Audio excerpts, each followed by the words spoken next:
What's up, y'all? It's Miss Jaywalk. Thank y'all so much for staying tuned right here on Royalties Radio. We're going to go ahead and get into one of our interviews right quick. We got my boy Jay Soulja in the building. What's up? Yeah, what's going on? What's going on? How you living? I'm fantastic today. How are you? Great, man. I'm doing well, man. You know what I'm saying? Nice weather. Everything's wavy, man. A lot of blessings coming, so I'm in good shape. I'm Gucci. Absolutely. Thanks so much for joining us. So I understand like you just dropped an album recently, right? Yes, I did. So tell us about the album. What's the name of it? What's going on with the album? What was the vision? Definitely. So my album is called Ill Season. It's a double disc project. It's a green pill and a red pill. It's symbolic for the disc, of course. The entire album was inspired from just recently, you know, to kind of get personal. My son passed, so it was no doubt. I appreciate that. My son passed, and you know, the entire project was post him departing, you know, and Ill Season is kind of like me describing this era of time and this space and time where, you know, I feel like I'm going through something that's traumatic. I'm going through something that's ill, is sickening, you know what I mean? And I have this green pill and this red pill to kind of give me this dose and give me this revive of reality. It's like the dose of reality. So they're symbolic for the dose of reality. Green pill is more, you know, getting me tapped into my mentality, tapped into my emotions, tapped into the foundation of why I am here, why I am inspired, why I can keep going, and why I can achieve. And the red pill is like how I apply all those elements of me recognizing my self-awareness in this traumatic situation and applying it to making myself better and being great and crafting out really fun and dope ass records. So yeah, man, that's what Ill Season is about. And when you listen to the project, it's not really so much about that particular incident. It's about how I cope with it. You know, it's my mentality during the incident. You know, I mention it, but I don't really craft around, you know, give it the storyline and get embedded. That's not what it's about, you know, because it's still, you know, I craft in the space of understanding. It's still stuff that I don't understand. You know what I'm saying? It's it's still stuff that I don't get. So I can't put it into something lyrical to where I, you know, anybody else can digest it if I don't understand it. You know what I mean? So that's just kind of where I'm at with it. You know what I mean? And I hope people, you know, people have been really enjoying the project. So that's dope, man. Congratulations on all of that success and everything. Definitely. I also wanted to talk about this like event that you've been producing. Yeah. This is like a really great thing for the culture, a really great thing for the city. It's called the Smokeout. Am I right? Yes, you are. So please go ahead and tell us about the Smokeout. What's going on? Where is it at? When's the next one? Y'all, it's lit. Yeah, for sure. So the Smokeout was designed to highlight the urban scene here in Austin, Texas, through the hip hop channel that we have here, and it's pretty much it's more than a show. It's an overall experience to help build these artists and get these artists familiar with proper business dialogue. It helps them get familiar with how to properly perform, and how to understand when where their investments go and what's a quality investment for their career. You know, I'm really hands-on with the artists. I you know, I put together and produce the entire event. These artists go through rehearsal sets with me. I rehearse one-on-one with each one of these artists, and you know, it's pretty much to give these the opportunity to artists out there who don't really understand how to be treated like an artist. You know what I mean? They don't understand how to be valued and how to particularly be of standard in the city when you have a community that's built on, you know, hip more rock and roll and country music. You know what I mean? It's very hard to, you know, get artists out here in the hip hop community to see how to be treated in that kind of genre. You know what I mean? They don't really understand that, because if you go to those shows, you know, the people who throw that, they have the capital and they have the things to give these artists. You know, we got green rooms, all this fly stuff and all of this stuff. Yeah. It's more to guarantee than the gamble with a hip hop show. You know what I mean? So it's like, it's more for the artist to experience. And I think it's the Smokeout is just designed to kind of like, you know, look, this is how you get, this is your artist. This is how I'm going to treat you, because I can't do this without you. You know what I mean? Right. And that's what it's about. You know what I mean? It's like, yo, we value you as an artist. Let's deliver what I'm going to deliver for you, which is a sold out event. I'm happy to say that it's something that gets everybody a quality platform to pivot off of. Right. You know what I'm saying? Like they can do something with the event and pivot off of it. So that's what the Smokeout is about. You know what I mean? Hey, a big shout out to everything that you got going on, man. We really appreciate you coming through. I definitely appreciate. So I'm here with my homie Timo, Trak Majors Timo. in the building. Hey.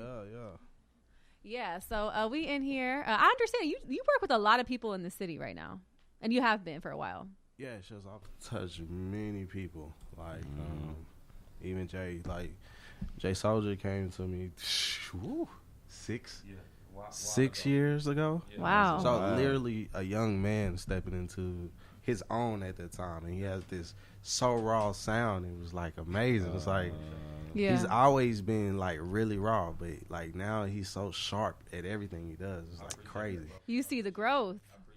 The growth, everything. Yeah. I feel like that's the cool thing about your position. You get to see a lot of people grow. Yeah, that is 19, cool. even Nigel, like that was 2015 when I met you, when we recorded our first song together. Crazy.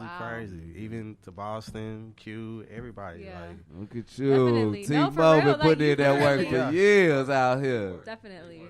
a lot of work, man. But When did you start getting into music? Like, how'd you even get into the whole scene and industry?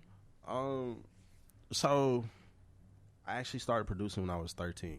Wow. I didn't know that.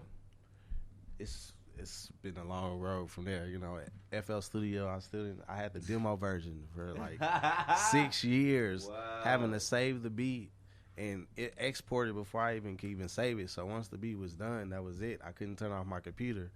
So just imagine some days I would start in the morning, come back home, my computer be gone, completely dead. So the livest beat I felt at the time be gone. So I started in the band. I was producing. I got FL.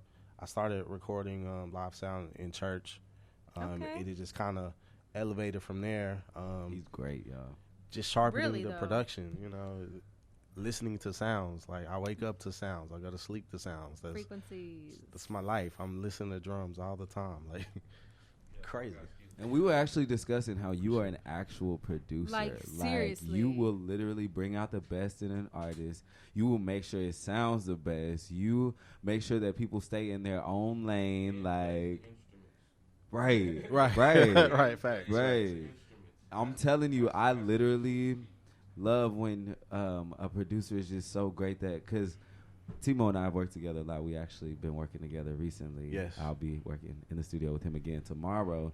And I co-produced this track with him. And it's so easy to just tell him what I'm hearing and for him to just create it. Like, Yeah, that shit is so because loud. most of the time I already know how I want something to sound. So I go in there, I'm beating on the table like boom, boom, boom. No. boom. And he's like Dead ass. For Look, real? on the chair. no, I was beating on the chair, and he came up with the exact beat. I'm like singing the melody to him, what I wanted to sound like. He got it. I'm being bells and everything, and he's creating it as I'm like spewing it out to him. Y'all, and that's that's a blessing. gift. That's a gift. real gift, y'all. What are like some number one tips that you would give to an artist before coming into a studio session with you, or with any producer? Let me say warm up first and foremost. I mean, ultimately, preparation is everything. That's just life, period. Preparation is everything. You cannot expect to be anything in life without preparing to be that. Facts. If you don't study that role, you're not going to be that role. No matter how much you imagine it, it's all in the works. It's like prepare again after you prepare again. Right. I would say know your music. Just know what you're doing. Yeah. It's like you know your sound. If you don't have a sound and you're developing that, just understand you're doing that. So when Right. someone asks you to try something, Yeah. it's most of the time when I ask someone to try something, it's because I see something in them. Right. But like it might not be your lane, but try it. Yeah. But it You would never get know you out because the you're still lane, developing. That was one of my out questions. that rut. Yeah. Who are some of your favorite artists right now in Austin that you've worked with recently? Oh shoot, there's so many. First off, I got to give a shout out to London Monet. Yes, Oh, Queen we London. love London. It's like You enjoy what you do, don't you? You can tell. Yes, right? yes, He yes. just likes what I he love talks it, about. man. Yeah. I love it. If I had like a ultimate mixtape, it would definitely be you three guys.